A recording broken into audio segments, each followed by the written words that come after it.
All weekend this past weekend, I thought about Martha Gellhorn. Exceedingly few, if any, war correspondents of her era kept such a sustained, focused eye on the people and communities impacted by war. Gellhorn wrote about the mothers trying to feed their children, about families displaced by conflict, about couples who might have led one entirely different life had they not had to go to fight in a war. I've talked about her powerful war reporting before, but all weekend I kept thinking about how she kept at it for so long. She reported from every major war in her lifetime, and that's really hard. That kind of witnessing, continuing to look straight at cruelty and suffering, it takes a toll.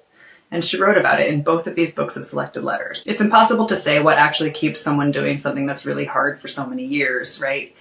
But Gellhorn wrote a lot to her mother and her closest friends about her rage. It never stopped making her angry to see how powerful people in the world just kept dismissing the realities of people who didn't have power. Her deep anger at injustice and her unwillingness to let it slide out of view, I think that's what kept her going. But she also wrote about moments of pleasure in these letters. She basked in the sunlight, she fell in love, she swam in the ocean, she loved to swim. And she took a lot of joy out of what she called making nests, caring for her homes. And while it's also impossible to say what it does, how it helps anyone in the present day to know exactly how Martha Gellhorn got from one day to the next in the middle of the 20th century, I personally have found it really useful. I really like knowing how other humans got through horrible times without compromising either their compassion or their anger. Check out these letters, maybe you will too.